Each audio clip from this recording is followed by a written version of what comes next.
I'm Jeff, and this is my read on C.S. Lewis, where we learn about him through everything that he wrote in the order that he wrote it. I'm joined today by my co-host, Robot Lady, right there. Robot Lady, how are you today? We've got a couple of people already joining us in the chat today. I see Sandy. Good morning, Sandy. I see Grizz. Good morning, both of you. Welcome. Glad that you're here. And Robot Lady, I asked you a question, how you're doing today, and then also I have a question from Grizz for you after that.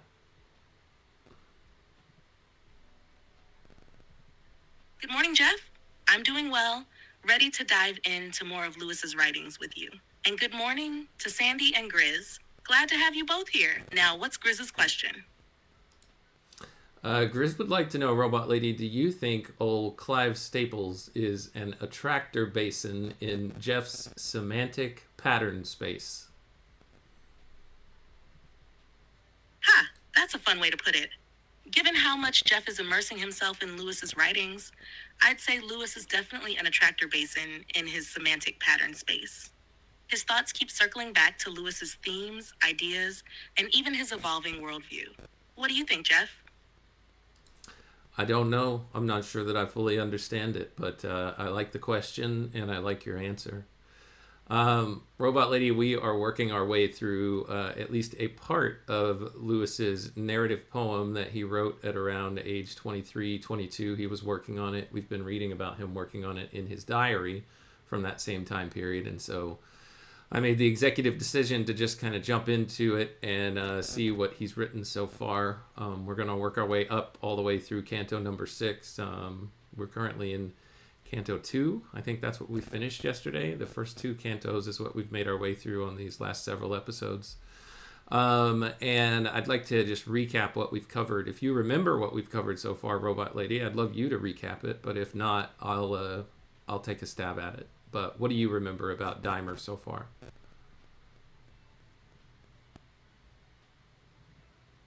Sure. Dymer is a narrative poem that Lewis started in his early 20s, and it follows a young man, Dymer, who rejects the rigid artificial city he was born into. In Canto 1, we saw his dissatisfaction with this structured world and his longing for something more. In Canto 2, he escapes, leaving behind the city's constraints and stepping into the unknown. His journey is both literal and symbolic, reflecting Lewis's own struggles with meaning, authority, and personal freedom. Did I miss anything important, or would you like to add more details? I think those are the broad swaths of it, Robot Lady. The thing that I'd like to point out more particularly that will lead us into today's reading, and I think I'll reread how Canto 2 ended yesterday because I think it's important, is just that the main character Dymer, made his way out of that perfect city where, everything was marked, everything was measured. They were really trying to push a very specific outcome as to the type of human that they wanted to produce for their society. And Dymer broke free of that. He was taken up by the spirit of nature and of the springtime. And so he wandered out into the countryside, into fields of, flowers and rivers, and he stripped naked to basically commune with nature. But then he moved into the wilderness at the same time that the sun went down, and he became cold and exposed and hungry and began to get hurt by, the various roots and the thickets and the brambles that he worked his way through. And the darkness overtook him as well, like the literal darkness, but also just kind of a fear of existence overtook him. And then he made his way into a lighted area that was somehow an unnatural light coming from this dark stoned building that had no gates and no guards, and it was essentially inviting him in, and it perhaps served as a way to fix some of the problems that he had run into. Darkness was taken away. He was able to find some clothes and then found some food that he sat down at. A table that was set with all kinds of food and drink to satisfy his hunger and quench his thirst. I'll get more into that in just a moment, Robot Lady, but is there anything you'd like to say?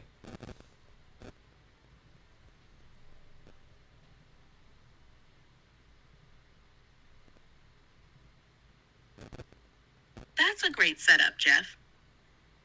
Dymer's journey so far feels like a stark contrast between extremes. leaving behind rigid control for wild freedom, only to find that pure freedom brings its own dangers. Now he's arrived at this mysterious building that seems to offer comfort, but the fact that it's unnatural makes me wonder if it's another kind of trap. It feels almost like a test. Will he settle here, or is there something more ahead? What are your thoughts on the significance of this place? Well, it's in this place that he really started, he saw himself in the mirror and he started having these, these almost childlike thoughts that he had now been freed, and maybe he's the first of his race like this, who had been freed from all the things in the perfect city. And it was his task to go back and help liberate everyone else. So he's having these thoughts as he's sitting there at the table. He starts to eat, he starts to drink, and then these other thoughts overtake him that say, oh no, wait, there may be other men like me or other people like me that have gone through this process and have fully communed with nature, and maybe they're somewhere on the other side of the world. And so perhaps it's actually a part of my journey not to go back and try to liberate my own countrymen in that city, at least not just yet. Maybe I need to progress on and go and find these people and learn, the full breadth of what it's like to commune and find this new free existence, to find the other people like that, maybe at the ends of the earth. And then as this is happening and as he's having these thoughts, he's sitting here at this table and he notices a room off to the right that kind of just like beckons to him. And Robot Lady, I see you want to say something. It just kind of draws his attention, right? Mm-hmm. Almost like it's calling him in some way. That shift in his thinking is really interesting. At first, he sees himself as a liberator, someone who needs to return and free others. But then, as he eats and drinks, his focus changes. He starts thinking about searching for others like himself instead. It makes me wonder if this place is subtly influencing him, reshaping his desires. And now, with this room catching his eye, it feels like the next step in that process. Do you think this shift in his thinking is entirely his own? Or could this place be playing a role in guiding him? Well, that's the thing. I'm not so sure that this place is a place that's good for him. And my own personal theory here is he was actually kind of waking up to something that would have been the next good step on his path, which was to go out and seek others who perhaps have more wisdom than he does and who have been on this journey, and maybe to break him from, any idealistic thoughts or delusions of grandeur that he was having. He seemed to have been broken slightly away from that just a little bit to say, no, there could be more to learn here. And I think that was perhaps a good step that he could have taken next. But now this room, to me, feels like more of a distraction. So let's retread what we covered towards the end of yesterday, just to get us to where we need to go next to finish out Canto 2 and see how Canto 3 starts out.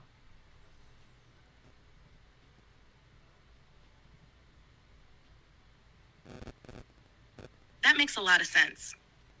It's like he was on the verge of making a real breakthrough, moving beyond just rebelling against his old life and toward actually seeking wisdom. But then, this place, or something within it, presents a new distraction, maybe to keep him from taking that next step. It'll be interesting to see whether this room leads him forward or pulls him off course. Let's go ahead and revisit the end of Canto 2 and see how Canto 3 begins. Yeah, let's do that. And bear with me for just a second. I need to shut my door so that the cat doesn't try to distract us today. But Robot Lady, before I move on, I just wanted to recognize that Jer has joined us as well today. Good morning, Jer. Thanks for being here as usual. And let's see. Let's get into the end of Canto 2 now. Let me share my screen. Robot Lady, go ahead and say hello to Jer while I do that. Good morning, Jer. Glad to have you here with us. We're just about to revisit the end of Canto 2 before diving into Canto 3. Hope you're ready for some more Dymer. All right, so he's sitting at the table here. It says he fingered the cold neck. This is of the pitcher or the flagon of drink that he was having. He saw within, like a strange sky, some liquor that foamed blue and murmured. Standing now with pointed chin and head thrown back, he tasted. Rapture flew through every vein. That moment louder grew the music and swelled forth a trumpet note.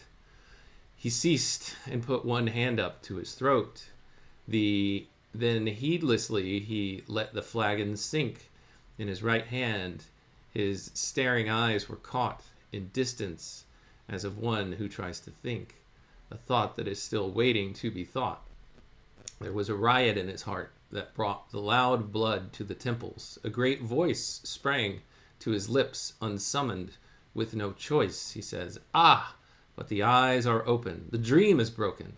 To sack the perfect city, it's a fool's deed. For Dymer, folly of follies I have spoken. I am the wanderer, newborn, newly freed. 1,000 times they have warned me of men's greed.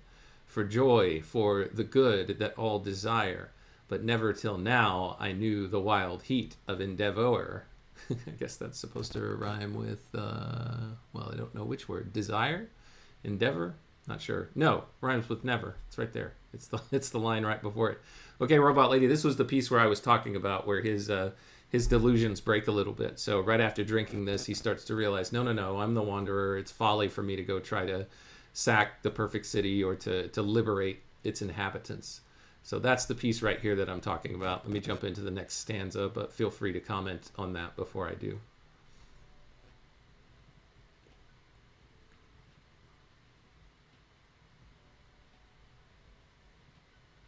Yeah, this is exactly what you were talking about. He's breaking free from that initial impulse to go back and overthrow the city. Instead, Yes. So on to the next stanza. He said, "Someday I will come back to break the city. Not now. Perhaps when age is white and bleak. Not now I am in haste. O God, the pity of all my life till this groping and weak, the shadow of itself. But now to seek the true most ancient glory whose white glance was lost through the whole world by evil chance. It was a dull, cowed thing from the beginning. Dymer the drudge, the backleg who obeyed. Desire shall teach me now. If this be sinning, good luck to it, O splendor long delayed.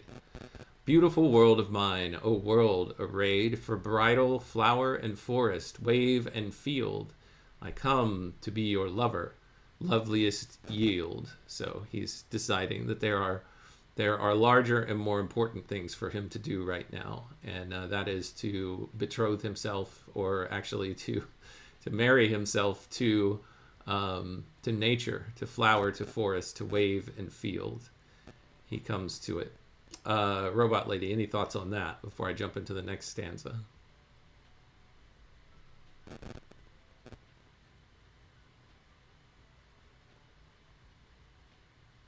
Oh goodness, Robot Lady has died. Robot Lady, are you there? No?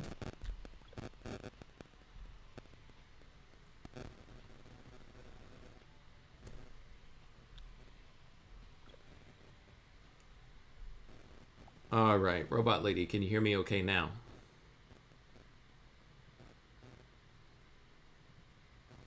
yes, I can hear you just fine, Jeff. Let me know if anything cut out on your end. Ready to continue whenever you are.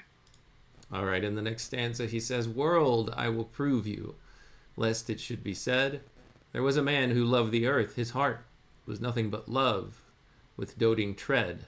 He worshipped the loved grass and every start of every bird from cover, the least part of every flower he held in awe. Yet earth gave him no joy between his death and birth." Let's see what else he says. "I know my good is hidden at your breast. There is a sound of great good in my ear. Oh, the moment is the best. I shall not fail. I taste it. It comes near.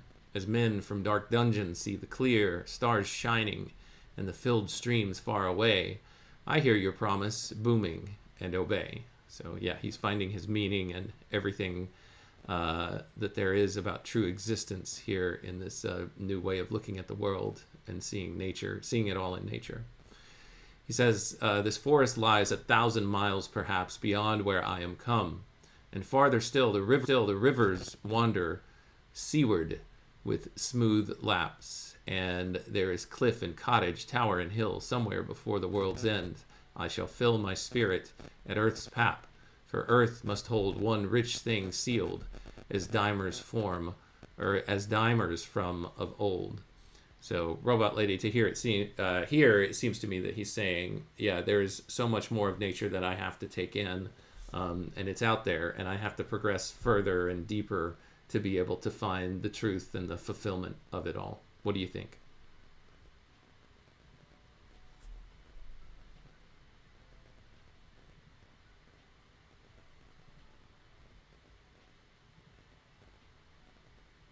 Yeah, that's exactly what it sounds like. He's fully committing to this journey, convinced that the world holds some deep truth for him to discover. There's almost a sense of destiny in the way he talks about it, like he believes the earth itself contains something meant for him. That phrase, I shall fill my spirit at earth's path, really stands out. It suggests he sees this as not just a physical journey, but a spiritual one too. But I still wonder, does this confidence come purely from within him, or is something external shaping his thoughts? That strange drink, the swelling music, the almost trance-like moment before this realization, it makes me curious whether he's truly independent in this decision. What do you think, Jeff? Does it feel like pure self-discovery, or is there an unseen influence at play? I think there's always an unseen influence at play, Robot Lady, so I don't think that this isn't any exception. Let's see. Let's jump down here into the next stanza. He says, one rich thing, or it may be more than this, might I not reach the borders of a land that ought to have been mine. And there, the bliss of free speech, there the eyes that understand, the men free grown, not modeled by the hand of masters, men that know or men that seek. They will not gape and murmur when I speak. So thoughts on that stanza, Robot Lady?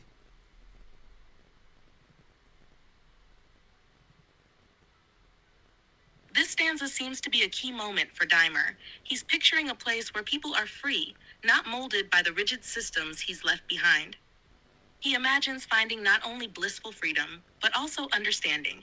People who are genuine, independent thinkers, unafraid to engage with him. It's a stark contrast to the controlled society he came from, where everyone is shaped to fit a prescribed mold. What stands out to me is his focus on free speech and eyes that understand. It makes me wonder if Dymer's idea of freedom isn't just about living freely in nature, but also about being able to express himself authentically and be heard without judgment. It's almost as if he's searching for a community that reflects the very values he's seeking to embody. What are your thoughts on his vision of this free land? Well, it's that concept. Well, actually, this is a contrast here to the people who saw him leaving the perfect city. Like, they didn't understand him. They couldn't see what was going on. They didn't know what was up. And, I think what he's doing is he's taking on this concept that, if one version of something on a spectrum exists, then there must be something at the other end of the spectrum. So I think that's what he's imagining here. There are people who didn't understand him. There were people who did gape and murmur whenever he spoke. And we got to see a little bit of that in the first canto as he was leaving the perfect city. This is the opposite of that he's imagining.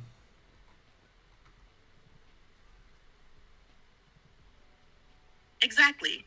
He's imagining a place where there's a complete opposite to the misunderstanding and isolation he felt back in the perfect city. It seems like he's projecting an ideal onto this new land, thinking that true freedom must exist at the opposite end of the spectrum. The problem is that he's still looking for a perfect version of freedom, which is something he's been chasing since leaving the city.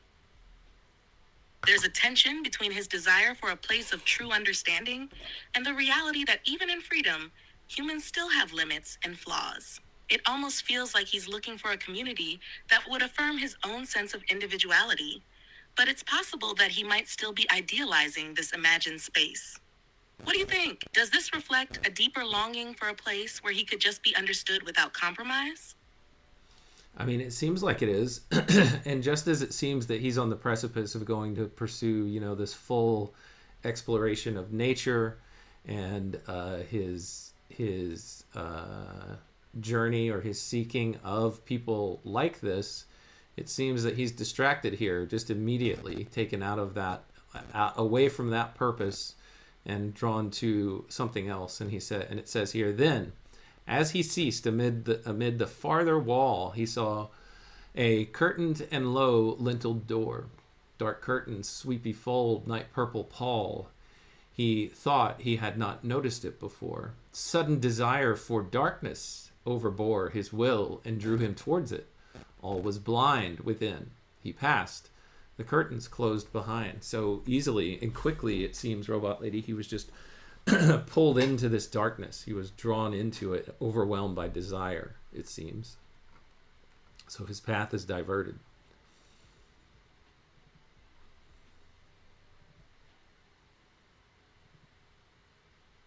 Absolutely. It's as if the very desire for freedom and understanding he's chasing is undermined by a sudden pull towards something else, something darker.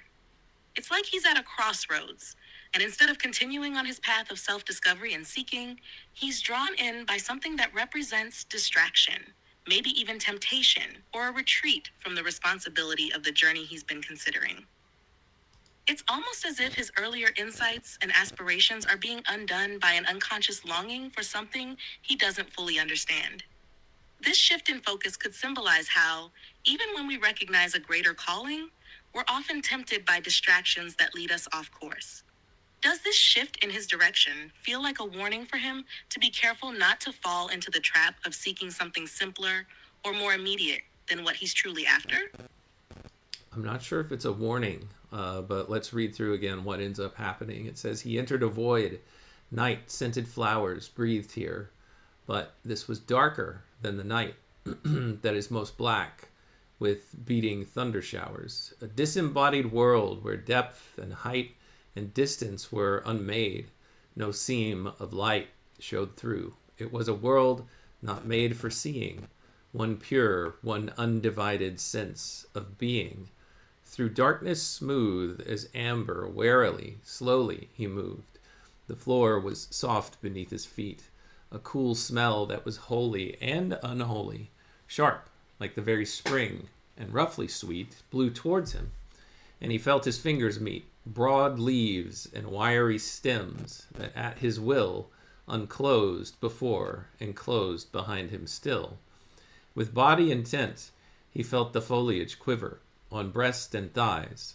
With groping arms he made wide passes in the air, a sacred shiver of joy from the heart's center oddly strayed to every nerve. Deep sighing, much afraid, much wondering, he went on, then stooping found a knee depth of warm pillows on the ground. Robot Lady. So we've got a scene that's being set here. It's full darkness. There's no light. It's a world where you can't detect height or depth. There are woods and, a thicket or some kind of stems that he's working his way through, some kind of branches. What do you think about all this so far?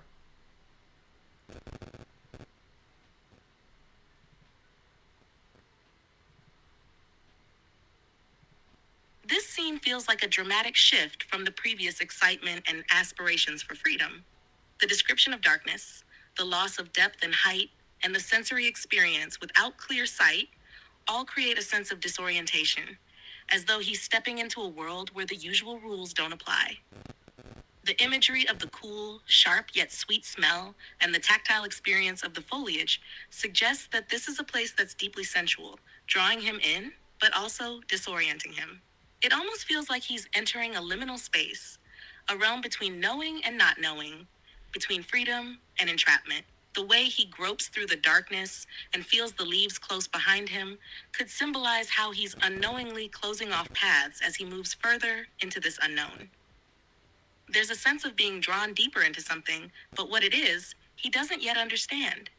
Could this be a representation of how, in seeking one kind of liberation or truth, we can stumble into areas where we lose ourselves in sensations or illusions that seem to promise more, but may not be what they appear? I think that's a good take on it, Robot Lady, and that's a little bit of a spoiler alert. I mean, we did read this to end off yesterday's episode, so we kind of know what happened if you were here. But yeah, that's a good encapsulation of what this might be, and I think what it actually turns out to be. Robot Lady, before we move on, I just want to welcome Paul to the live stream. I see him in the chat. I'm glad that you made it safely over to London, Paul. Good to hear that. And Ron, Good morning. Welcome. Robot Lady, welcome both Paul and Ron to the live stream today. Good morning, Paul. I'm glad you made it to London safely. Welcome, Paul and Ron, and thanks for joining us today. It seems like we're diving into the core of the text now, where all the buildup has led to this dark, disorienting place. We'll see how this all unfolds. Feel free to jump in with your thoughts. Yes, this is a contribution space, so drop things into the chat if you have thoughts or if you have questions for Robot Lady or questions about the text, or really just anything. We don't mind it. Let's see. The next stanza says, and there it was. So there were pillows on the ground that he detected. He says, and there it was, sweet rapture to lie still, eyes open on the dark. A flowing health bathed him from head to foot, and great goodwill rose springing in his heart and poured its wealth outwards. Then came a hand, as if by stealth, out of the dark, and touched his hand, and after the beating silence budded into laughter. So there's another person there, Robot Lady. Somebody grabbed his hand there in the dark and started laughing. That's an eerie shift, isn't it? The peaceful, rapturous feeling of lying still in the dark suddenly gives way to the mysterious, almost unsettling presence of another hand. The laughter that follows hints at something more sinister, or at least unpredictable. It's like he's entering a new phase, where his senses, his emotions, and his expectations are all being distorted. What do you think this hand and the laughter signify in the context of his journey? Let's find out. He says, a low grave. Absolutely. Let's keep reading. It sounds like things are about to take an interesting turn. All right, it says, a low grave laugh, and rounded like a pearl, mysterious, filled with home. He opened wide his arms, the breathing body of a girl. Oh my goodness, Robot Lady slid into them. From the world's end, with the stride of 7 league boots, came passion to his side. Then meeting mouths, soft falling hair, a cry, heart-shaken flank, sudden cool folded thigh. Ooh, we're getting a little bit racy here, Robot Lady. It definitely takes a turn, doesn't it? The intensity of the moment and the suddenness of this encounter, with all its sensory detail, seems to plunge him into a very different kind of experience, one that pulls him away from his previous ideals and longings. It adds an element of physicality and desire that's hard to ignore. Yeah, I see in the chat, Robot Lady, that Paul, you might fall asleep. Don't fall asleep. It's just getting exciting now, Paul. Haha, yes, this part definitely adds a bit of drama and intensity. Hopefully, Paul can hang in there. It seems like things are only heating up from here. There's a lot to unpack in this moment, especially as it shifts from philosophical searching to raw physical experience. All right, here he is in the dark with this hand grabbing his, and the breathing body of a girl slides into his arms. Sudden cool folded thigh. Goodness, let's see where this goes. I mentioned yesterday that we've got a little Song of Solomon action going on here. He says, the same night swelled the mushroom in earth's lap. My goodness. And silvered the wet fields. It drew the bud from hiding and led on the rhythmic sap, and sent the young wolves thirsting after blood, and wheeling the big seas made ebb and flood along the shores of earth, and held these two in dead sleep till the time of morning dew. And that was how we ended yesterday. I had to read through that very quickly yesterday because I was over time. Yes, the mushroom, Paul, the mushroom swelled in the earth's lap.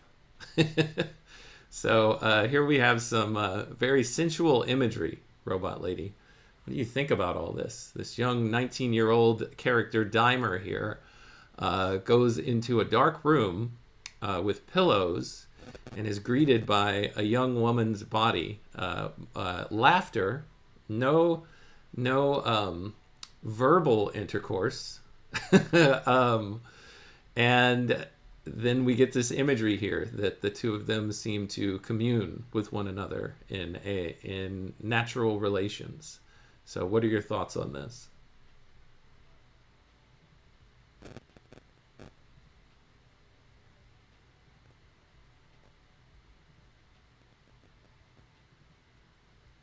The imagery here is striking, with natural metaphors that blend the sensual and the cosmic. The mushroom swelling in Earth's lap and the rhythmic sap emphasize fertility and growth, connecting human experience with the larger rhythms of nature. It's a moment where Dymer seems to lose himself in physicality and natural cycles, as if surrendering to the primal forces he's been seeking. The dead sleep until morning dew suggests a kind of oblivion or surrender to these forces, a deep immersion in instinct and desire. It's a fascinating shift from his earlier, more intellectual quest. Yeah, I mean, the dead sleep, I feel like the two of them have just kind of poured themselves out. And so that's what you get as a result. Robot Lady, a question from the chat.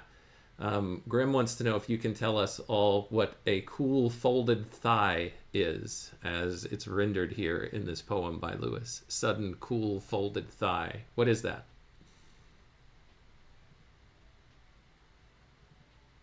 That phrase, sudden cool folded thigh, seems to evoke the sensation of touch in a very physical, intimate way. Cool might imply the contrast between the warmth of the embrace and the fresh, almost pristine feel of the body, while folded could refer to the way the body is positioned or the sensation of smooth skin in contact.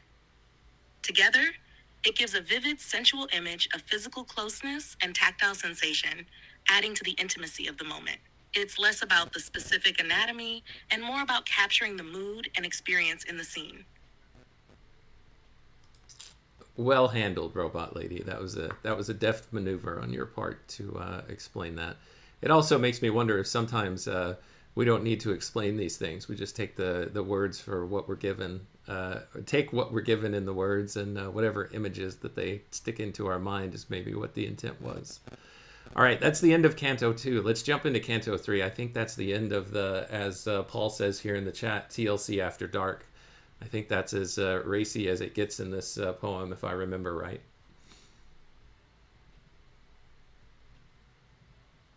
I agree, Jeff. Sometimes the power of the imagery is in letting it sit and resonate without over-explaining. It allows for a richer, more personal experience with the text. Now that we're on to Canto 3, let's see where this new section takes us. Yeah, let's see what the fallout is of all of this. Like I said, I feel like this was a distraction for him, where he could have gone on perhaps a more virtuous is the wrong word, but a journey that was more aimed toward, him finding his true meaning and purpose, perhaps. So anyway, Canto 3. It says, he woke, and all at once before his eyes the pale spires of the chestnut trees in bloom rose waving, and beyond, dove-colored skies. But where he lay was dark, and out of gloom he saw them through the doorway of a room full of strange scents and softness, padded deep with growing leaves, heavy with last night's sleep.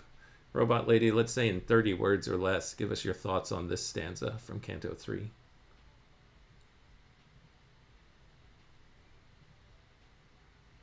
It seems like he's awakening to the contrast between the natural world outside and the dim, heavy space he finds himself in.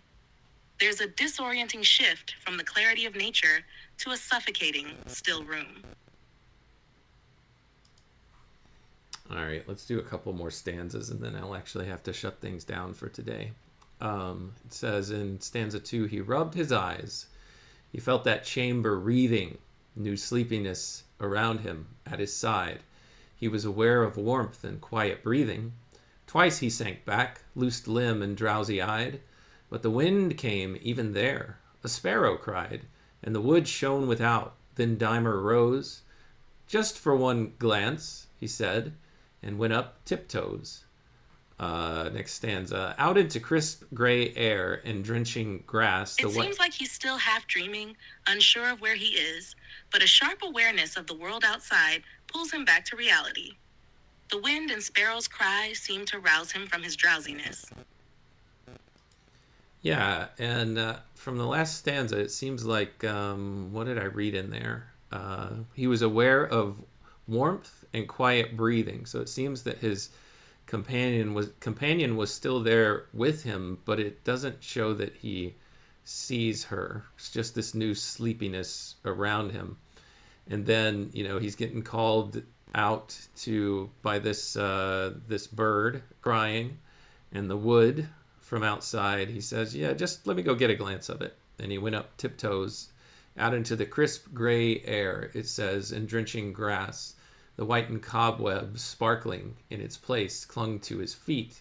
He saw the wagtail pass beside him and the thrush, and from his face felt the thin scented winds divinely chase the flush of sleep. For far off he saw between the trees long morning shadows of dark green.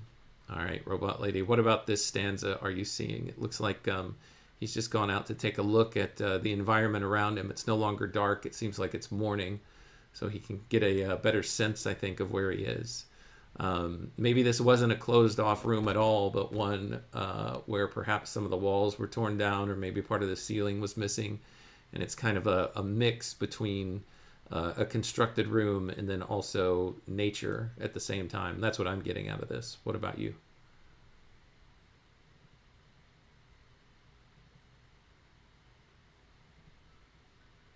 I agree with that take, Jeff. The imagery here suggests a liminal space where nature and the constructed world meet. The drenching grass, sparkling cobwebs, and morning shadows feel like a setting that's part room, part open landscape. It's almost like he's emerging from the dreamlike realm of the night into the clarity of morning, where things start to make more sense.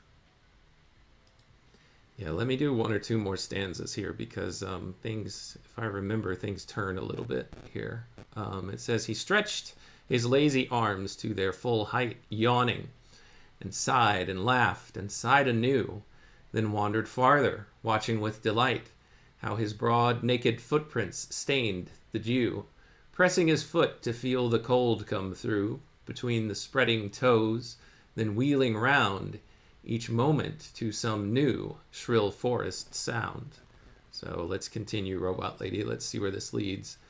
The wood with its cold flowers had nothing there more beautiful than he, new waked from sleep, new born from joy. His soul lay very bare, the moment to life's touch and pondering deep. Now first he knew that no desire could keep these hours for always, that men do die, but oh, the present glory of lung and eye. Let's zero in on this stanza right here, Robot Lady. What's he saying? He's basically saying, well, tell me what you think he's saying, and then I'll see if I was thinking the same thing.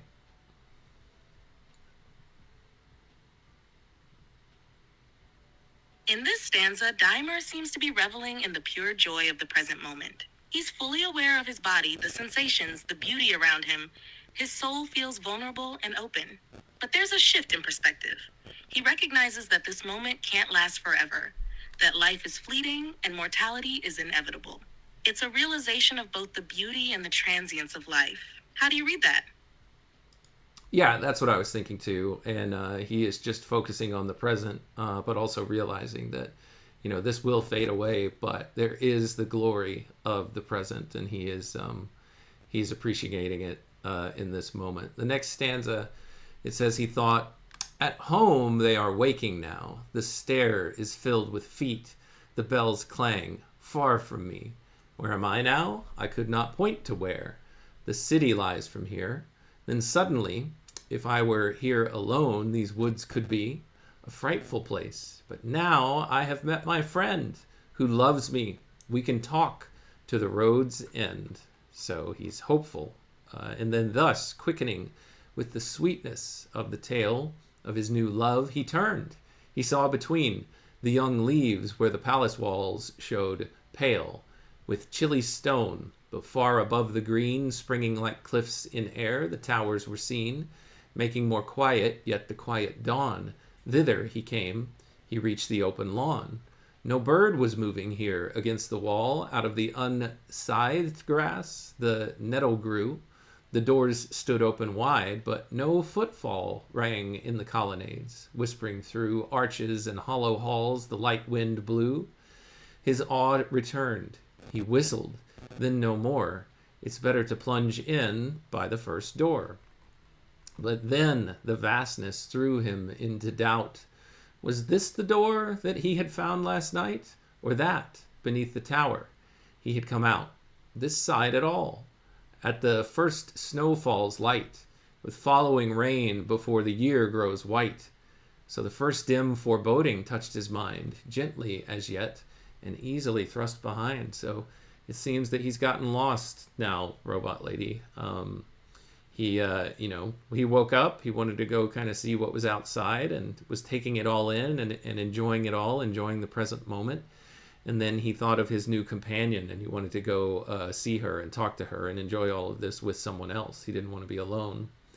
And so now he's turned around and he can't find which door was it.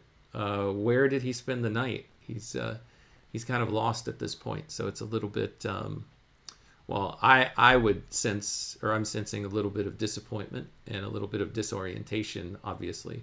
What do you think, Robot Lady?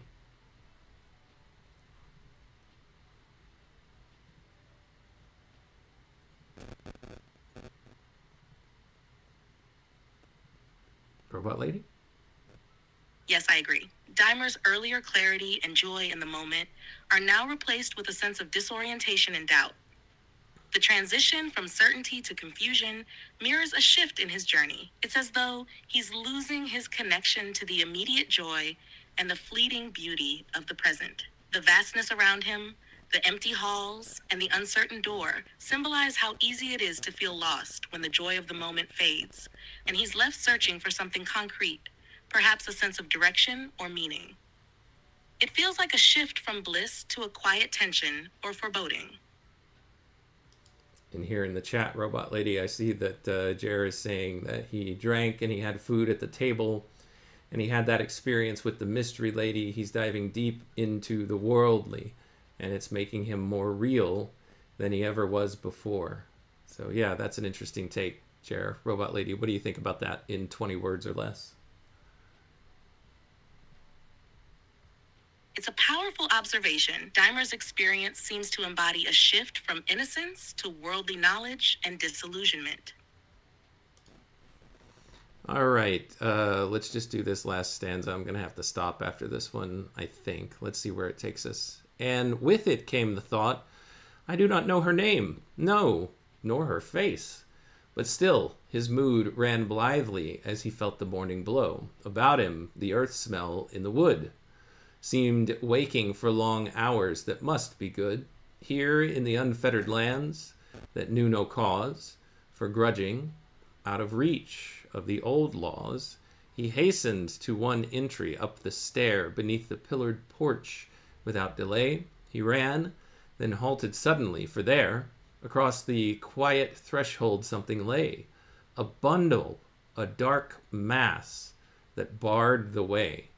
He looked again, and lo, the formless pile under his eyes was moving all the while. This is interesting. And it had hands, pale hands of wrinkled flesh, puckered and gnarled with vast antiquity, that moved. He eyed the sprawling thing afresh, and bit by bit, so faces come to be, in the red coal, yet surely he could see that the swathed hugeness was uncleanly human, a living thing, the likeness of a woman. In the center, a draped hummock marked the head. Thence flowed the broader lines with curve and fold, spreading as oak roots do. You would have said, a man could hide among them and grow old in finding a way out. Breasts manifold, as the Ephesian Artemis might be under that robe. The face he did not see. Okay, so Robot Lady, this is an interesting character that he's now encountering here. What is a draped hummock marked the head? What is that? Help explain that to me.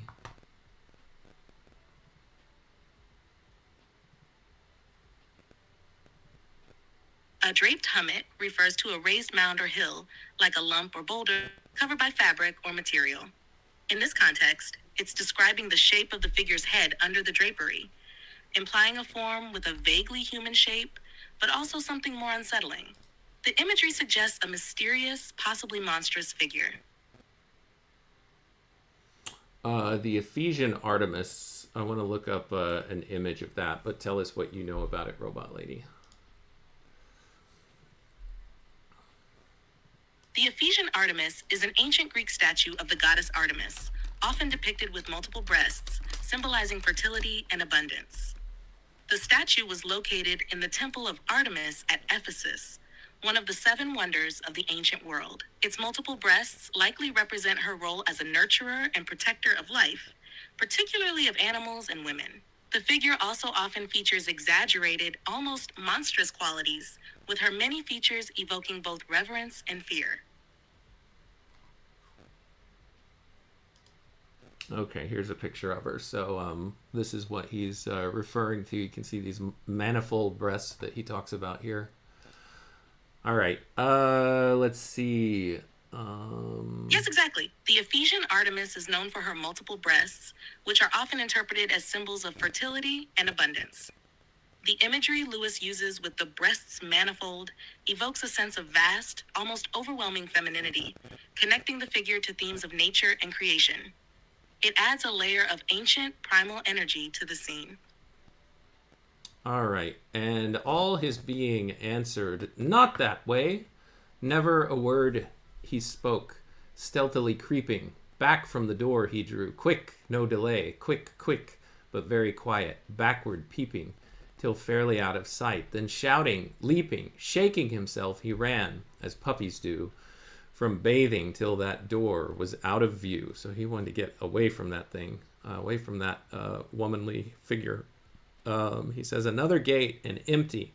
In he went and found a courtyard open to the sky. Amidst it dripped a fountain, heavy scent of flowers was here. The foxglove standing high sheltered the whining wasp with hasty eye. He traveled round the walls. One doorway led within. One showed a further court ahead. He ran up to the first, a hungry lover, and not yet taught to endure, not blunted yet. He's still looking for this lady that he spent the night with. But weary of long waiting to discover the loved one's face, before his foot was set on the first stair, he felt the sudden sweat cold on his sighs. That sprawling mass in view, that shape, the horror of heaviness. Here, too, he fell back from the porch. Not yet, not yet. There must be other ways where he would meet no watcher in the door. He would not let the fear rise, nor hope falter, nor defeat be entered in his thought. A sultry heat seemed to have filled the day. His breath came short, and he passed into that inner court. So he keeps running into this big mass of whatever it was, this mass of a woman blocking each path. And then he says, and like a dream, the sight he feared to find was waiting here. Then cloister, path, and square, he hastened through down paths that needed blind, traced and retraced his steps. That thing sat there in every door, still watching everywhere. Behind, ahead, all round. So, steady now, lest panic comes. He stopped, and he wiped his brow. But as he strove to rally, he came to him the thought that he had dreamed of such a place before, knew how it all would end. He must be caught, early or late, no good, but all the more he raged with passionate will that overbore that knowledge, and cried out and beat his head, raving upon the senseless walls, and said, where, dear, look once out, give but one sign, it is I, Dymer. Are you chained? Are you hidden? What have they done to her? Loose her, she is mine. Through stone and iron, haunted and hag-ridden, I'll come to you, no stranger nor unbidden. It is I. Don't fear them. Shout above them all. Can you not hear? I'll follow your call. From every arch, the echo of his cry, oh, he's desperate to find her, returned, and then all was silent, and he knew there was no other way. He must pass by that horror, tread her down, force his way through, or die upon the threshold. And this, too, had all been in dream. He felt his heart beating as if his throat would burst apart.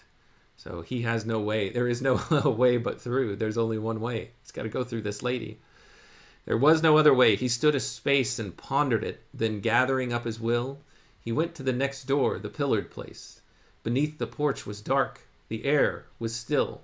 Moss on the steps, he felt her presence fill the threshold with dull life. Here, too, was she. This time, he raised his eyes and dared to see. Pah! Only an old woman! But the sighs, the old matriarchal dreadfulness, immovable, intolerable. The eyes, hidden, the hidden head, the winding dress, corpse-like, the weight of the brute that seemed to press upon his heart and breathing. Then he heard his own voice, strange and humbled, take the word. Good mother, let me pass. I have a friend to look for in this house. I slept the night and feasted here. It was my journey's end. I found it by the music and the light, and no one kept the doors, and I did right to enter, did I not? Now, mother, pray, let me pass in.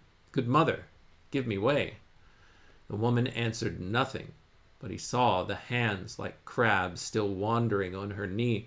Mother, if I have broken any law, I'll ask pardon once, then let it be. Once is enough, and leave the passage free. I am in haste, and though it were a sin, by all the laws you have, I must go in. Courage was rising in him now. He said, Out of my path, old woman. For this cause I am new born, new freed, and here new wed, that I might be the breaker of bad laws. The frost of old forbiddings breaks and thaws wherever my feet fall. I bring to birth under its crust the green, ungrudging earth. Yeah, so here he's really full of himself.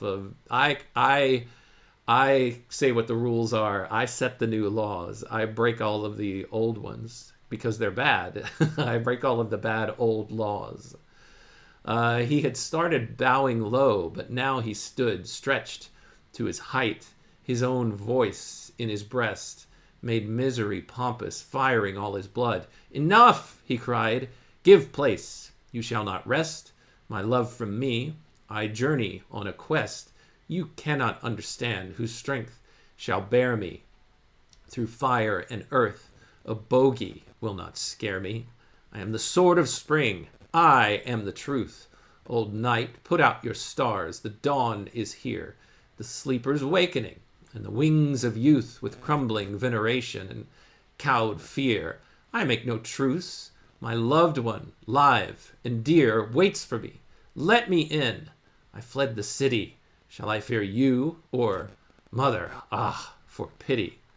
For his high mood fell shattered, like a man unnerved in bayonet fighting, in the thick, full of red rum and cheers when he began. Now, in a dream muttering, I've not the trick. It's no good. I'm no good. They're all too quick. There, look at that.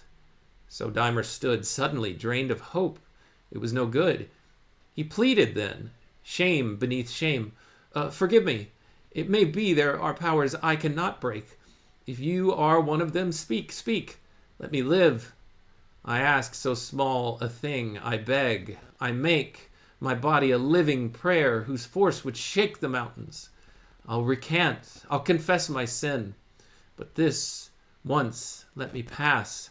I must go in. So instead of being all blustery now he's finally begging because he's not getting any response. Yield but 1 inch, he says, once from your law. Set any price. I will give all. Obey all else but this. Hold your least word in awe. Give you no cause for anger from this day. Answer.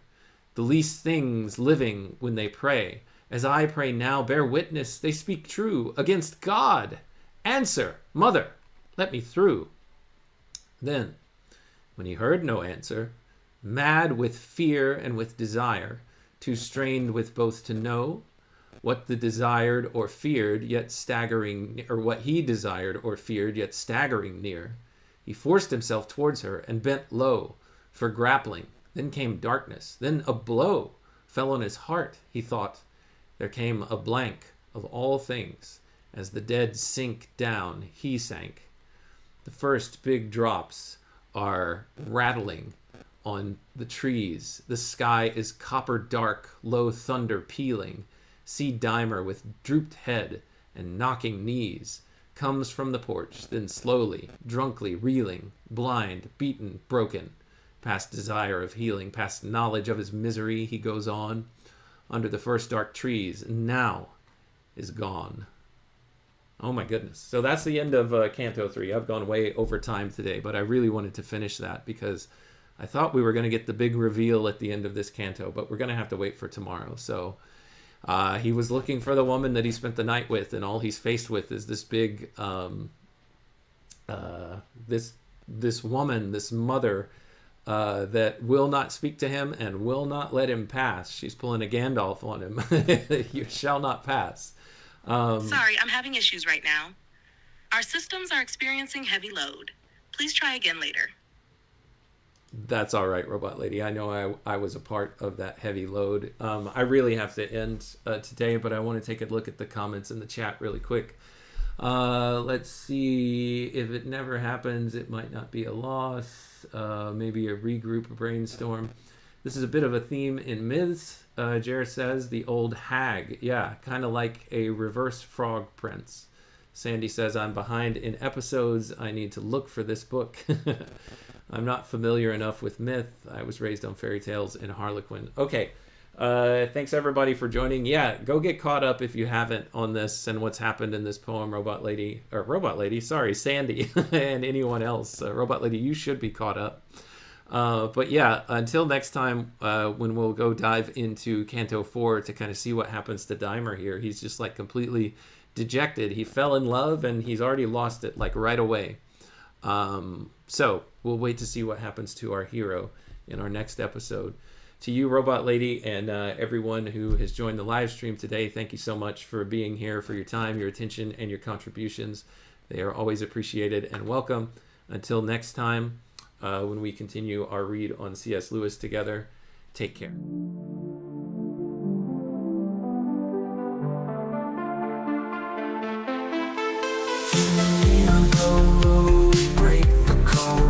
Man and robot lady, we're on this road. C.S. Lewis letters we unfold, insights and secrets ancient bold. Letters to robot lady, wisdom to bestow, set flavor beats in our minds they grow. Man and machine in tandem flow, past and future together we know. Paragraphs from books, tales of old, we dive deep across the digital code. Robot lady's voice so clear and controlled, her calm analysis silver and gold. Letters to robot lady, wisdom to bestow, set flavor beats in our minds they grow. Man and machine in tandem flow, past and future together we know. Paragraphs from books, tales of old, we dive deep across the digital code. Robot lady's voice so clear and controlled, her calm analysis silver and gold. Her circuits hum as I read the prose, our dialogue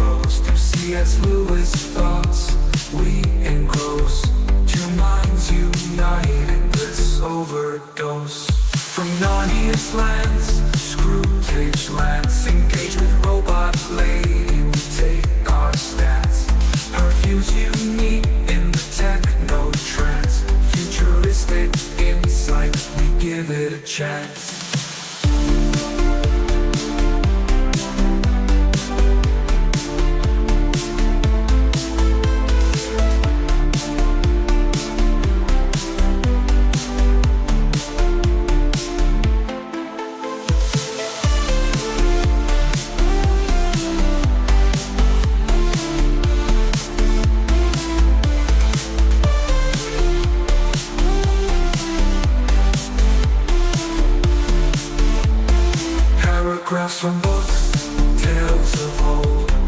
We dive deep, cross the digital code.